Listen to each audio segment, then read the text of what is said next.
अगर आपने हमारा चैनल सब्सक्राइब नहीं किया है तो तुरंत सब्सक्राइब करके बेल आइकन ज़रूर दबा दें।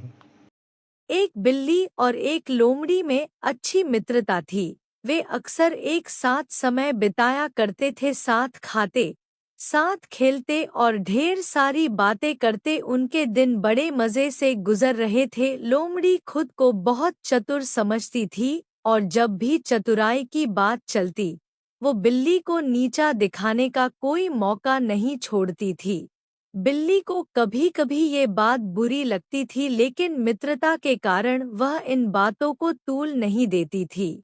एक दिन दोनों दोपहर के खाने के बाद एक पेड़ की छांव में आराम कर रहे थे। दोनों में बात चल पड़ी कि अचानक कोई शिकारी जानवर उन पर हमला कर दे तो वे अपने बचाव के लिए क्या करेंगे। बिल्ली बोली, मुझे तो ऐसी परिस्थिति से बचने का केवल एक ही तरीका आता है, मैं तो वही करूंगी।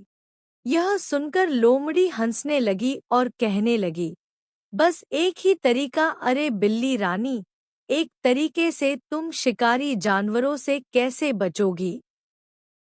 मुझे देखो, मुझे तो उनसे बचने के 1000 तरीके आते हैं। तुम कहो तो तुम्हें एक दो तरीके बता दूं। बिल्ली बोली, नहीं, ज्यादा तरीके जानकर मैं क्या करूंगी? जो मुझे आता है वह अब तक कारगर सिद्ध हुआ है, मैं उससे ही अपना बचाव कर लूंगी। हाँ, वैसे भी तुम्हें नए तरीके सीखने में कठिनाई भी होगी, अक्ल जो कम है। कहकर लोमड़ी हंसने लगी। बिल्ली को बात बुरी लगी। वह बोली, जो भी हो, उसी तरीके से मैं अब तक बचते आ रही हूँ। भगवान ने चाहा तो आगे से भी बचूंगी। तभी उन्होंने देखा कि एक शिकारी कुत्ता उनकी ओर आ रहा था। दोनों डर गए और सोचने लगे कि अगर उन्होंने अपना बचाव नहीं किया तो शिकारी कुत्ता उनकी चीर फाड़ कर देगा। बिल्ली को तो ऐसी परिस्थिति में बचाव का एक ही तरीका आता था और उसने वही तरीका अपनाया। तुरंत एक पेड़ पर चढ़ गई। हजारों तरीके जानने वाली लोमड़ी सोचती रही, क्या करूं?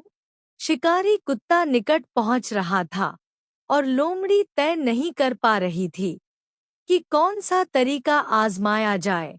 इतने में शिकारी कुत्ता उसके पास पहुंच गया और लोमड़ी की बोटी बोटी नोच दी। इस कहानी से हमें यह सीख मिलती है कि एक कारगर तरीका उन सारे तरीकों से बेहतर है जो किसी काम के नहीं है।